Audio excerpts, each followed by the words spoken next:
Sveiki, sveikinuosi su jumis šiame video, nes noriu pakalbėti apie savo autizmo kelionę. Šio video prašė nemažai žmonių ir prašė pasidalinti, kaip man diagnozavo autizmą ir kokie yra mano autizmo požymiai ir tiesiog bendrai pasidalinti šią savo gyvenimo dalimi. Ilgą laiką nenorėjau dalintis dėl to, kad manau, kad kiekvienas turim tą dalelę savyje autizmo. Yra gera knyga Autizmas dalis manęs, tai tikrai siūlyčiau paskaityti. Ir kiekvienas mes turim tų požymių, tai aš kažkaip labai ilgą laiką maniau ir man sunku buvo priimti tą dalyką, kad man diagnozavo autizmą. Ne dėl to, kad man gėda, kad aš jį turiu, o dėl to, kad vis tiek man yra 28 metai ir apie 22-23 metus mano gyvenimas buvo toks, kad autizmas nėra tokio dalyko kaip autizmas.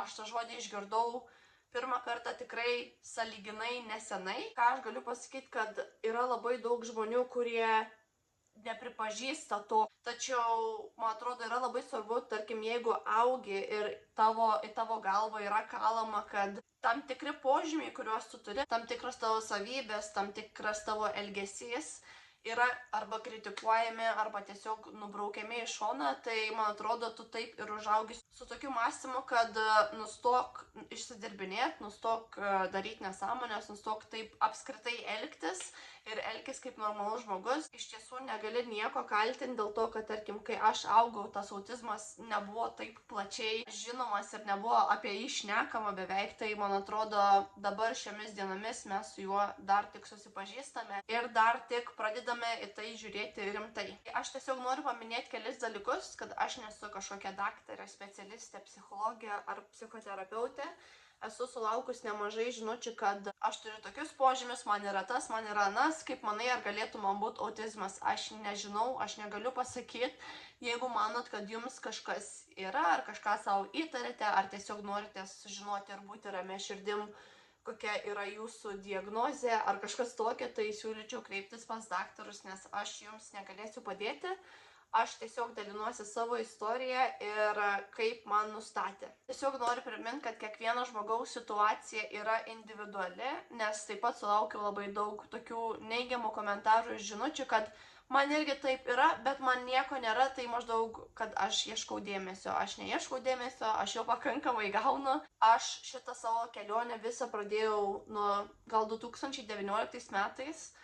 Man nuo to laiko iki, tarkim, prieš 2 metus kažkur viskas yra kaip per miglą. Aš labai daug dalykų neatsimenu. Aš, pavyzdžiui, neatsimenu gal 80, jeigu nedaugiau procentų savo vaikystės. Tai kažkur prieš 3 ar 4 metus aš kreipiausi pas gydytojus, nes jaučiausi labai blogai ne vien tik fiziškai, bet ir emociškai. Aš visada galėjau būti namuose, galiu tiesiog sėdėti lovoj ir žiūrėti į sieną ir nieko daugiau nedaryti. Galėjau žiūrėti tos pačius filmus ir vėl, ir vėl, ir vėl, ir vėl. Ir tiesiog jaučiausi labai blogai fiziškai, nes aš buvau labai mieguista. Tiesiog nieko nenoriu daryti. Aš jaučiausi, kaip su savim turėčiau, nežinau, hantelių belenkiek. Ir tarkim, jeigu einu į tualetą, aš su savim tuos hantelius visus sunkius nešuos. Jeigu išplauti indų, aš jaučiuosi, kad pas mane yra tiek daug svorio, emocinio ir fizinio. Kiekvienas mažas dalykas, kurį tu darai, nesvarbu ar valais dantis, ar apsirengi, ar eini į darbą, ar eini į paskaitas, nesvarbu ką bedarytum, jauties kaip kad didžiausią maratoną bėgtum, patį ilgiausią su 25 lagaminais rankose. Ir viskas taip mane pradėjo varginti, kad aš pakalbėjau su savo drauge ir jinai sako, kad tau tikrai reikia kreiptis pas gydytojus ir tai nėra normalu. Ir aš visą laiką galvodavau, kad aš esu tinginė, aš buvau įsitikinus, kad aš esu tinginė ir kad aš nieko gyvenime nepasieksiu dėl to, kad aš tiesiog nesu pakankamai motyvuota. Ir ypatingai, kai yra kažkas šalia, kas visą laiką sako, kad tu esi niekas, tau niekas gyvenime nesiseks, tiesiog tu esi žemiau negu gali būti, tai man atrodo dar tas labai pridėjo, kad tiesiog mano savivertė buvo pramušus visus įmanomus dugnus. Bet ačiū Dievui už mano draugę, kuri tiesiog mane paskatino eiti pas gydytojus, tirtis, žiūrėti, kas negerai, nes dabar aš esu šiek tiek geresniai pozicijoje negu buvau tada ir aš jai už tai esu labai dėkinga. Tai, kai kreipiausi pas gydytojus, man labai pasisekė, nes dažniausiai Anglijoje yra labai sunku patekti kažkur, kad tave ištirtų. Yra sunku dėl depresijos tirtis nuodugniai, nes dažniausiai, kai tu nueini pas daktarus, jie tau išrašo antidepresantų ir paleidžia namo be jokių tyrimų. Ir man labai pasisekė, kad buvo daktarė, kuri pamatė gal kažką įtartino ir nežinau kaip išversti iš anglų kalbos worrying, kad jinai tikriausiai, kaip jinai sakė, kad kažkas tikrai yra negerai ir aš norėčiau pažiūrėti į tai giliau ir aš esu tai daktariai labai dėkinga, nes dažniausiai 9 iš 10 daktarų jie viską nubraukia ranka, duoda tau antidepresantų ir hasta la vista. Apie savo depresiją, kas, kaip ir kodėl aš kalbėti ir dalintis nenoriu viešai, dėl to, kad tai yra labai jautri tema ir ne tik man, bet tai, ką aš pasakyčiau, būtų tikrai labai liūdna girdėti žmonėm, mano artimiem ir žmonėm, kurie net manęs nepažįsta, kurie žiūri šitą video. Iš pradžių man norėjo nustatyti bipolinį sutrikimą dėl to, kad vienas psichiatras man norėjo taip ir rašyti, dėl to, kad aš turėjau tokius lyg ir manijos epizodus, tačiau kiti 3 psichiatrai, nes buvo 4, darė tą tyrimą ir 3 iš 4 psichiatrų pasakė, kad man nėra bipolinio, kuo aš tikrai labai džiaugiausi, nes man atrodo, tai yra dar sunkiau negu turėti tą tokią chronišką depresiją. Ir tada vienoje iš sesijų man buvo duotas toks kaip tokia forma ir ten buvo parašyta dėl autizmo klausimai ir tada tas psichoterapeutas sakė, kad aš norėčiau patikrinti tave dėl autizmo, dėl to, kad tu turi labai daug tokių požymių, ne tik tų aiškių, bet ir tų labai daug paslėptų. Tai aš susiradau visus savo senus užrašus, susiradau tyrimus, kiek turėjau ir susirašiau visus simptomus ir priežastis, kodėl man nustatė autizmą. Šitos priežastis kelios gali sueiti į vieną kategoriją, aš tiesiog rašiau taip padrikai, kad nieko nepamirščiau ir galiu dabar pasidalinti. Taip pat mane ištyrė ir dėl ADHD ir patvirtino tą diagnozę, bet gal apie ją pašnekėsiu kitame video. Aišku, jeigu kažkam įdomu, tai leiskit žinot, galėsiu padaryti atskirą video apie ADHD tyrimą. Taip pat šiuo metu mane tyrė ir nuo disleksijos, tai aš galiu pasidalinti šiek tiek ir apie tai. Man disleksijos iki galo nenustatė dar, dėl to, kad aš tiesiog nebelankau tų sesijų tiesiog dėl gyvenimo tempo ir aš galėsiu pasidalinti ir apie tai. Tai leiskit žinot, ar kažkam įdomu. Labas. Mamytė. Kam? Why are you doing this? O lietuviškai paklausi? Hey. Kodėl filmuoji? Nes man patinka. Nu. Eini? Myliu tave. Norėjau dar paminėti, kad moterims tyrimas dėl autizmo trunka ilgiau dėl to, kad jos labiau jį maskuoja. Ne tai, kad tyčiniu būdu maskuoja, bet tiesiog taip moteris yra sutvertos, kad jos autizmą geriau maskuoja ir jį yra sunkiau joms nustatyti. Pradėsiu nuo vieno ir man atrodo pagrindinio, gal tokio, kur daugelis žmonių šitą turi, tai kad socialinės situacijos mane labai vargina ir man sunku su jomis tvarkytis. Aš visada turiu tokį kaip socialinės pagirias, aš taip jas vadinu, dėl to, kad jeigu aš kažkur einu, yra renginys, net ir į tą patį darbą, kur yra daugiau žmonių, aš grįžus, mano baterija yra 0. Mano socialinė baterija yra 0. Aš sėdžiu su striuke namuose, gal gerą pusvalandį ir žiūriu į vieną tašką. Su darbu lyg ir geriau tvarkausi dėl to, kad ten aš turiu laisvę išeiti kažkur į atskirą kabinetą, užsidaryti ir izoliuoti save nuo žmonių, kai man jau visko būna per daug, kai jau visos tos emocijos vidinės man veržiasi pro kraštus, aš turiu galimybę pasišalinti. Bet kas liečia, tarkim, socialinius renginius, į kuriuos aš beveik nebeinu, bet jeigu, tarkim, net nebegaliu duoti pavyzdžių. Paskutinį kartą buvau mano vaiko tokio žiemos mugėj, buvo didžiulė salė su daug stendų, ten žmonės pardavinėjo, ne žmonės mokytojai pardavinėjo dalykus, ir žmonių kiekis, garsas, šnekėjimas, šviesos buvo taip intensyvu viskas, aš savaitę po to bandžiau atsigauti psichologiškai. Ir nemoku paaiškinti, bet tiesiog tu grįžti namo ir tokia... Ir visą savaitę man buvo toks sunkumas, grinai jaučiaus, kaip vėl būčiau rankose laikius ten labai daug lagaminų, maišų ir hantelio. Ir kiekviena maža tokia užduotis, kaip tarkim, išplauti indus, pagaminti valgyt, išplauti rūbus, sutvarkyti namus. Dalykai, kuriuos tu privalai daryti kiekvieną dieną, ypatingai jeigu turi vaiką, darėsi vis sunkiau ir sunkiau su kiekviena diena. Ir aš dar nesu atradus, kaip man tą bateriją atgal pasikraut, nes kad ir ką aš bedaryčiau, man būna toks, kad aš būčiau pabuvus skalbimo mašinoje ir mane sukę aplinkui būtų labai ilgą laiką. Tai labai sunku atsigauti. Ir tada paeiliui kažkaip tu grįžti į save, bet tuo momentu, sakau, kokią gerą savaitę tu jauties tokia išsunkta, išgręžta, kad nieko negali padaryti. Kitas požymis yra vienatvė. Aš galėčiau būti viena visą laiką, aplink mane nieko galėtų nieko nebūt, aš galėčiau tiesiog egzistuoti viena, būti su savim ir daugiau jokių kitų žmonių aplinkui mane galėtų nebūti. Nesakau, kad aš nenoriu savo vaiko aplinkui, neinterpretuokit taip. Man labai patinka, kai mano vaikas yra aplinkui, bet tarkim, jeigu nieko nebūtų aplinkui mane, aš neturėčiau jokių problemų. Nes tarkim, yra žmonės, kurie negali be kitų žmonių, jiems reikia su kažkuo kalbėti, bendrauti. Ir yra žmonės, tarkim, kurie grįžta namo ir įsijungia televizorių, kad būtų fone kažkas visą laiką. Man gali būti tyla visada. Ir aš galiu būti viena, tyloje, sėdėti, kažką veikti, visada su savim. Dar vienas iš tokių didesnių požymių tai yra filtro neturėjimas. Tai ką tai reiškia, kad aš kai šneku su žmonėm ir jeigu jie šneka su manim, aš visada pasakysiu, ką galvoju.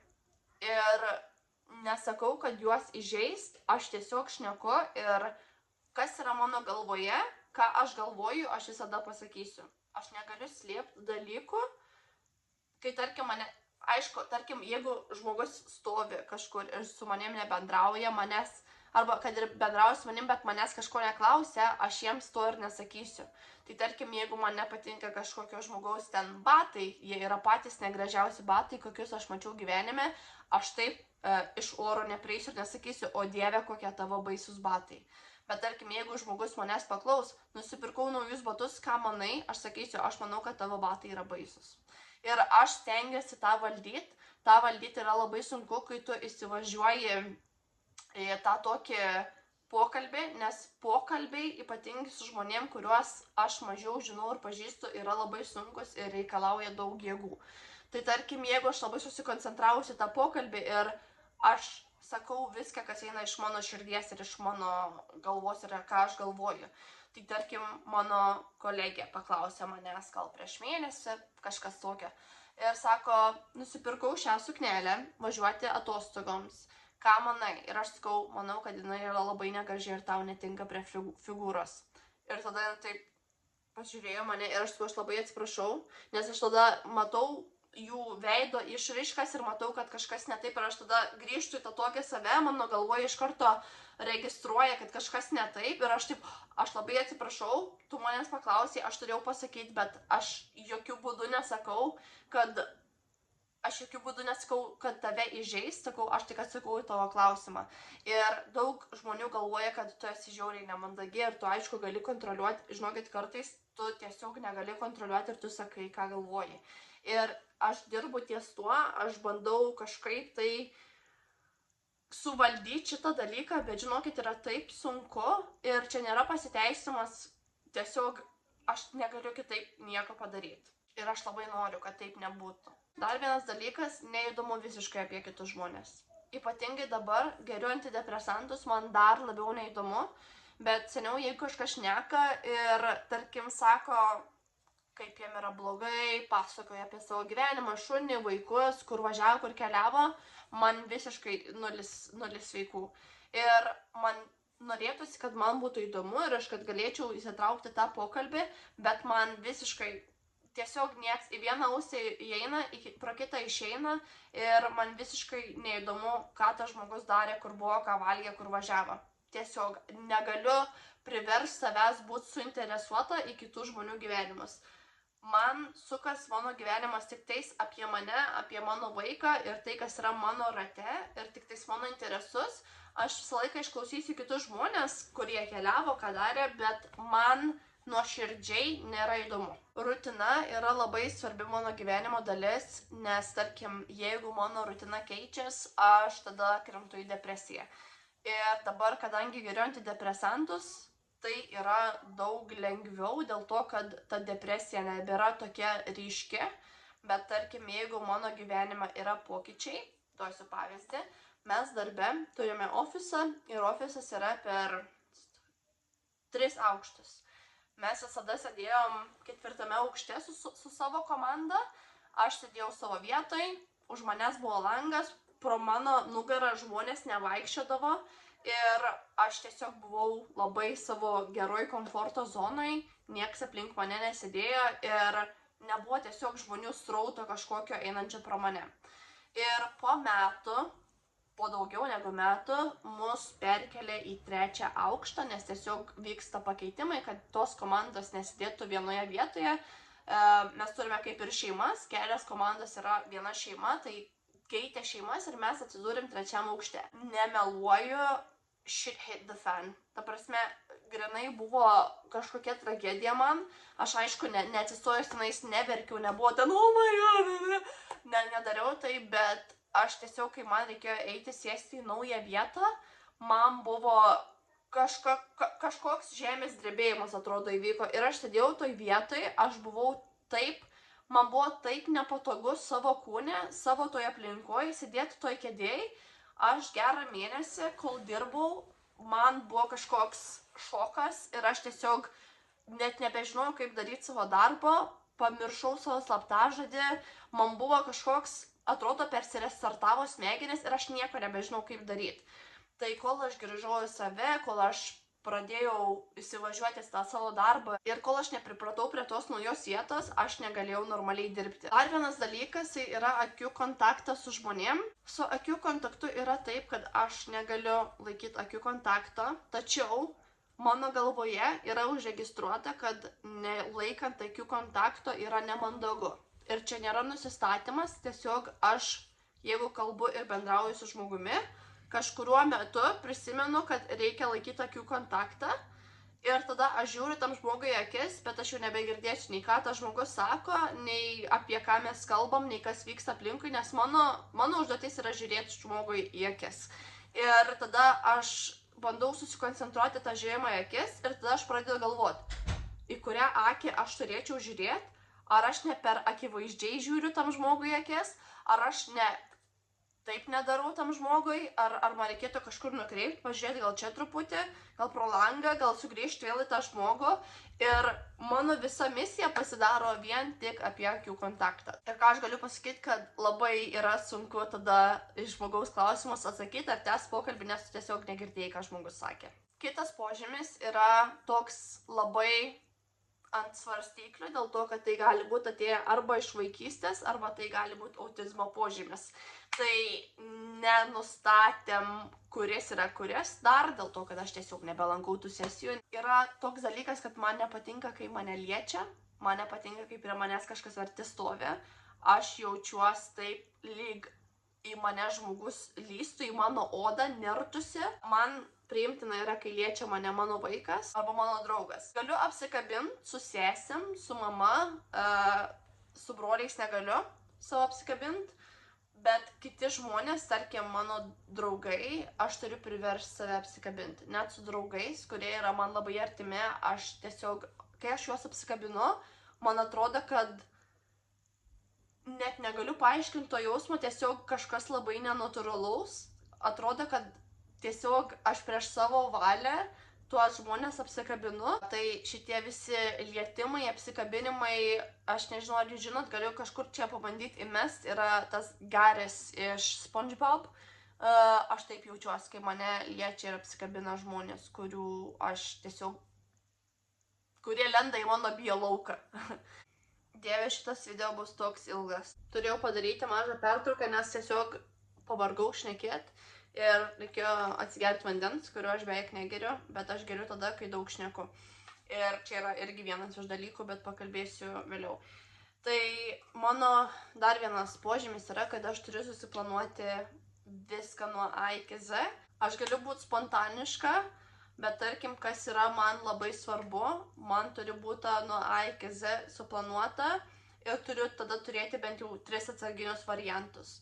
Aš nešioju savo kupriniai šlapias servetėles, sausas servetėles, tada yra siuvimo rinkinys, žirklutės, pincetas, klijai, lipni juosta, turiu maišelius, jeigu kažką supykintų ir turiu atsarginės kojines savo ir savo vaikui. Labai daug dalykų, kurių tiesiog dabar neišvardinsiu, yra mano kupriniai, kuriuos aš nešiojuosi su savim kiekvieną dieną, nes jeigu kažkas nutiktų, tarkim telefonas išsikrautų, turiu tą powerbank. Jeigu kažkas nutiktų, aš turiu būti pasiruošęs. Man yra stresas, aš dažniausiai tų dalykų net nepanaudoju, bet man yra stresas, jeigu aš išeinu iš namų be savo kuprinės, kurie yra visi daiktai, kurių man prireiktų. Tarkim, aš turiu būti būtinai pasikrovus telefoną 100%, dėl to, kad mano galvoje atsiranda kita priežastis ir kiti scenarijai, todėl kad aš bijau, kad kažkas gali nutikti. Ir čia yra labiau paranoja, bet taip pat autizmo požymis, tai tarkim, aš galvoju, kad jeigu mane kažkas pagrobtų, mano telefonas turi būti pakrautas 100%, nors manau, kad jie paimtų mano telefoną iš manęs. Tokie dalykai, arba turiu namuose būtinai turėti konservų visokių užkandžių, vandens buteliukų pasiruoštus, jeigu, tarkim, nebebūtų vandens tiekimo, jeigu užsidarytų visos parduotuvės, jeigu kažkokiu mistiniu būdu mes negalėtume prieiti prie maisto, aš jo visą laiką turėčiau. Todėl, pavyzdžiui, aš visą laiką noriu daryti projektas 0 savo namuose, kur aš viską išnaudoju ir tik tada perku, bet aš negaliu dėl to, kad mano galvoj yra tas dalykas, kad o jeigu prireiks. Ir aš negaliu gyventi nepasiruošus. Dar vienas požymis yra, tai tarkim, jeigu aš esu susikoncentravusi į kažkokią užduotį, kažkokį darbą, kaip šiuo atveju, tarkim, aš filmuoju ir esu susikaupusi į filmavimą ir bandau prisiminti, ką sakyti ir žiūrėti, ką sakyti, ir tiesiog esu užsiėmus ir mane kažkas pakviečia arba mane kažkas pertraukia, tai šiuo atveju, tarkim, mano vaikas, jeigu mane pakviečia, jeigu negerčiau antidepresantų, mane tai labai supykdytų ir aš tiesiog būčiau labai susierzinusi. Aišku, aš neeičiau ir nerėkčiau ant vaiko, nes tas vaikas nieko blogo nepadarė, bet nuo to momento mano viduj yra toks susikaupęs pyktis, dabar ne, bet prieš pradedant gerti antidepresantus aš labai tiesiog iki drebėjimo susinervuodavau ir nieko negalėjau padaryti ir tą pyktį nešiodavau su savim labai ilgai. Pokalbių repetavimasis. Aš repetuojuosi pokalbius, ką sakysiu. Tai tarkim, jeigu aš einu susitikti su kažkuo, arba žinau, kad kalbėsiu su kažkuo, aš turiu pasirepetuoti bent jau 3 ar 4 scenarijus, nes aš tada galvoju, sakysiu labas, tas žmogus man sakys labas, aš sakysiu, ai, kaip sekas, kaip laikais, man tas žmogus atsakys gerai, tai aš tam gerai turiu scenarijų ir jeigu žmogus atsakys, kad man negerai, tai aš tam negerai turiu scenarijų. Jeigu žmogus atsakys dar kažką kitą, aš tada turiu pasiruošti tam kitam scenarijui. Aš turiu pagalvoti, ką sakysiu. Ir tarkim, jeigu aš iš vis beveik žmogaus nežinau, aš tada galvoju, kokį man juoką pasakyti ir bandau pritaikyti tą juokelį tam žmogui. Bandau savo asmenybę pakeisti kažkaip, bandau tarp visų savo asmenybių, kurias turiu, bandau atrasti tinkamą. Ir kai pradedu bendrauti su žmogum, jeigu man yra labai nejauku, ir man dažniausiai yra nejauku, aš pradedu mimikuoti tą žmogų. Pavyzdžiui, mano gera draugė dabar labai, su kuria aš labai jaučiuos patogiai, kai aš su ja šneku, kai aš ją pirmą kartą sutikau ir jinai mikčioja, nes anglų nėra jos pirma kalba ir tarkim, jeigu jinai jaudinasi, jinai pradeda mikčiot. Kadangi aš jaudinuosi, aš pradėjau mimikuoti tą jos mikčiojimą. Tai aš niekad nemikčioju. Net kai šneku angliškai ar lietuviškai, aš galiu šnekėti sklandžiai, net kai ir jaudinuosi, Bet kadangi ji pradėjo mikčiot ir aš. Bet aš ne tai, kad, reikia ir man pradėti mikčiot dabar. Mano kūnas, mano kažkas pasiema tą tokią tą elgesio bruožą pasiema iš kito žmogaus. Ir čia yra tik vienas pavyzdys, nes yra kitų pavyzdžių, kur, tarkim, jeigu jie taip krato galvą, aš irgi taip pradėsiu galvą kratyti, kai šneku su jais. Tai yra labai daug skirtingų pavyzdžių, bet čia toks vienas iš jų. Dar vienas small talk, didelis negaliu, neišeina, labai bandau prisiversti, bet tiesiog būna taip, kad ir viskas iš mano veido matos ir žmonės tikrai galvoja, kad su manim kažkas yra negerai, dėl to, kad mano veidas buvo toks, o kaip oras pas jūs? Ir aš bandau sugalvoti tos klausimus ir kaip tik tuo momentu man jokie klausimai į galvą nelenda. Tai jei žmogus, su kuriuo aš kalbu, nėra tas toks iškalbingas žmogus, nes kai kurie žmonės tikrai turi talentą tam small talk, jie gali šnekėti apie viską ir apie nieką. Kur, pavyzdžiui, aš esu visiškai kitam gale šito spektro, aš negaliu apie nieką šnekėti. Tiesiog manęs reikia klausti, nes jeigu jūs manęs nekalbinsit ir neklausit, bet man yra nejauku stovėti tyloj ir tam žmogui nėra jauku stovėti tyloj, tai aš tada pradėsiu pasimesiu ir galvosiu pačius durniausius klausimus ir kaip oras, kaip sekas, iki jau klausiu, kaip sekas, nes dažniausiai būna taip, kad, kaip sekas, man gerai sekas, kaip tau sekas, Eglė, man irgi gerai sekas, o kaip tau sekas, ir tada aš to galvoju, blemba, aš jau klausiau. Pavargau. Galiu pasakyti, kad įpusėjau. Dar vienas dalykas, tai yra jausmas, kad esu nekenčiama.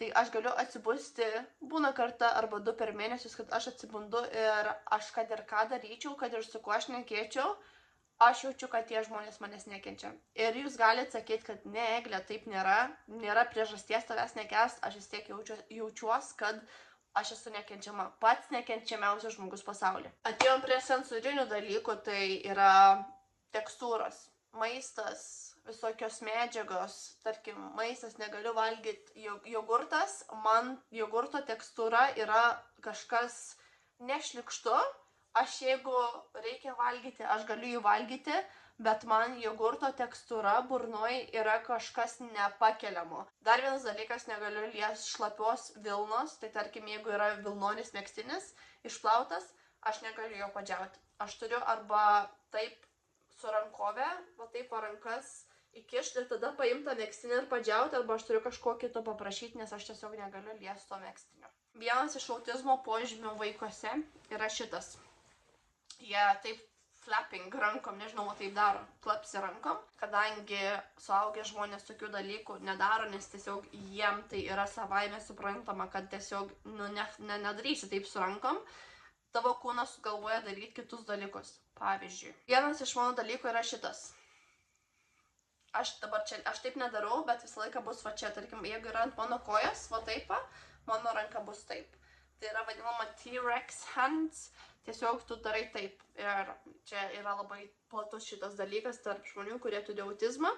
Dar vienas dalykas yra šitie visi dalykai. Ne tai, kad vieną kartą nuolatos darai taip, visaip tampai lūpas, lieti veidą savo nuolatos. Ne tai, kad šiek tiek, bet visą laiką tau reikia kažkur kažką daryti su rankom. Ir žinau, kad žmonės turi tuos, kur odeles visas lūpa, aplink nagus, ten, tarkim, krapšto nagus, kažką daro, suka plaukus. Tai čia yra vienas iš tų dalykų. Mano atveju čia yra priskiriama šitas ir OCD. Tarkim, jeigu aš pasisveikinu su kažkuo šitą ranką, kadangi mano šita ranka buvo nepaspausta, man visą dieną bus labai blogai, dėl to, kad šita ranka buvo paspausta, o šita ne. Ir aš negaliu to balanso išlyginti pati, nes tai nėra tas pats. Ir tarkim, jeigu mane kažkas paliečia čia, dėl to aš ir nemėgstu, kai mane liečia irgi, paliečia čia, man turi paliesti ir kitą petį. Jeigu, tarkim, aš padarau va taip su ranka, aš turiu padaryti ir su šitą ranką taip. Bet kadangi iš tos pusės ėjo į tą pusę, man reikia, kad sugrįžtų visas tas veiksmas atgal, tada turiu padaryti taip ir taip. Nes turi būti taip, taip ir tada taip, taip, kad viskas būtų lygiai. Tai aš kažkaip turiu labai daug tokių dalykų, kurių čia visų neišvardinsiu. tiesiog taip gyvenam ir tiek. Kiti dalykai, kuriuos pasižymėjau, tai yra 100 asmenybių, kai turi labai daug asmenybių pritaikytas skirtingom socialiniam situacijom.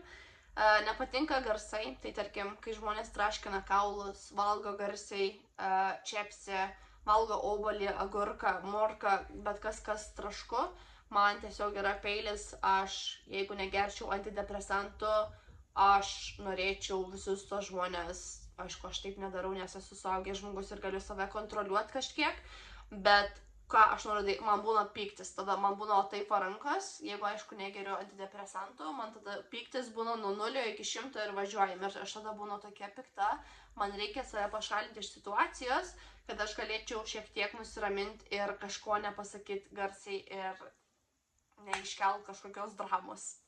Tarp kitko yra žmonių, kurie taip nedaro, jie turi šitą problemą ir jie parodys savo nepasitenkinimą, kartais parodo veidu, kartais iš tikrųjų pasako garsiai, kas aš manau yra labai blogai. Aš su šituo dirbu ir dirbau, nes aš labai anksti supratau, kad čia nėra normalu ir tu negali dėl savo problemų privers kitų žmonių jaustis nejaukiai aplink tave. Bet tikrai žinau ir įsivaizduoju, kad gali būti sunku. Yra dalykai, kuriuos užsirašiau angliškai, tai yra rejection, injustice, feeling other people pain.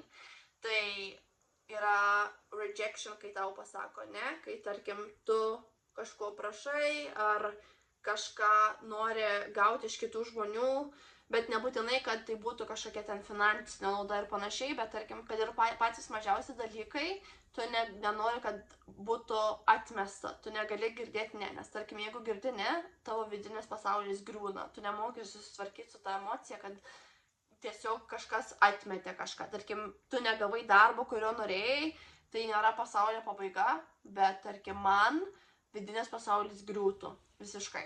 Injustice tai yra neteisybė, neteisingumas, man yra labai pikta, net kai ir geriu antidepresantus, vis tiek yra labai pikta, kai yra kažkur neteisybė. Bet ačiū Dievui, aš turiu tam tikrus dalykus, kurie man tai padeda kontroliuoti, nes tu ne visada gali kontroliuoti visas situacijas ir gyvenime yra labai daug dalykų, kurie yra neteisingi ir yra žmonės aplinkui mane, kurie man padeda, nes aš tada einu šnekėti su tai žmonėm ir jie mane šiek tiek padaro tą tokį įžeminimą, kad aš grįžčiau atgal į save ir tiesiog logiškai man pasako, kodėl taip ir ne kitaip yra ir kad nieko neįmanoma padaryti. Tai mano vadovė visą laiką primena man, kad tu negali būti visada motina Teresė ir gelbėti visus ir eiti ir ieškoti teisingumo, nes tiesiog taip nevyksta pasaulis ir gyvenimas. Dar vienas dalykas tai, kad jaučiu kitų žmonių skausmą. Aš negaliu žiūrėti bokso visokių turnyrų, aš negaliu matyti, kaip kiti žmonės mušasi. Kai kiti žmonės mušasi, aš nesu mačius to labai daug kartų savo gyvenime, nes aš tiesiog nežiūriu ir pasirenku nežiūrėti. Bet jeigu kažkada esu pamačius, tai mano visas kūnas eina į šoko būseną, nes tada man skauda už tuos žmonės, ne tiek fiziškai, bet ir psichologiškai.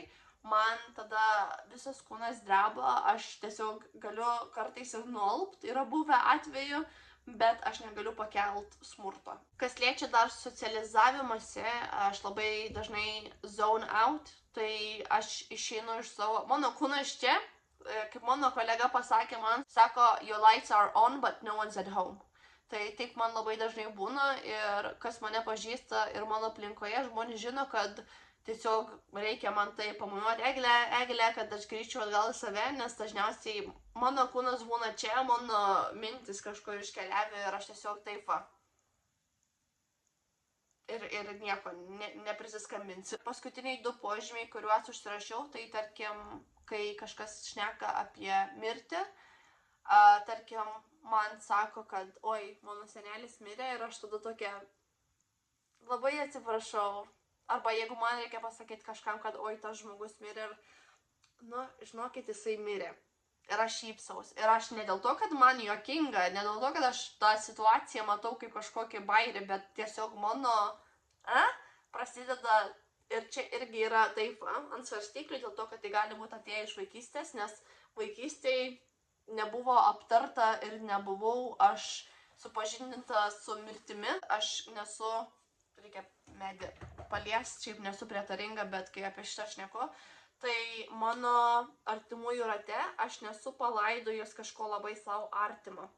Tai man atrodo, man ir dėl to labai sunku tvarkytis su kažkieno netektim, dėl to, kad aš nesu nieko pati asmeniškai praradus, kad man labai skaudėtų. Paskutinis dalykas tai irgi yra kaip ir OCD požymis, kaip ir autizmas. Tai tarkim, jeigu aš kažką darau, aš turiu 25 kartus patikrinti. Pavyzdžiui, aš jeigu vedu paso numerį, kai darau check-in, kai kažkur skrendu, aš pažiūriu į pirmus 2 skaičius, įvedu pirmus 2 skaičius, tada kitus 2, tada patikrinu visą numerį, patikrinu numerį dalimis, patikrinu numerį po vieną ir aš turiu patikrinti labai daug kartų, kol man yra ramu, kad aš tikrai įvedžiau teisingą numerį. Ir net man patikrinus, aš vis tiek tą turiu abejonę, kad gal aš suklydau. Ir tada vėl patikrinu. Bet gerai, gal nesuklydau, nes aš jau kelis kartus patikrinu. Tada aš jau remiuosi savo logiką, kad Egle, tu patikrinai, tu gali šitą paleisti, bet man vis tiek būna tas toks linguriuojantis jausmas viduj, kad vis tiek kažkur suklydau ir kažkoks skaičius bus neteisingas. Šiaip yra dar daugiau tų visokių požymių, kurių tiesiog aš neprisimenu ir kurių aš nebeįvardinčiau, dėl to, kad šitas video būtų labai ilgas ir nebenorėjau eiti per tos savo visus užrašus ir visus tuos lapus, kur turiu iš gydytojų. Bet ką norėjau pasakyti, kad tikiuosi įdomu buvo šitas video ir kažką pasiėmėt, gal savo naudingo, nežinau. Tai tiek apie mano autizmo kelionę. Leiskit žinoti, jeigu norite žinoti apie ADHD ir disleksiją. Galiu padaryti skirtingus atskirus video, nes jau šitas video bus labai ilgas. Ir ačiū, kad žiūrėjot ir iki kitų kartų.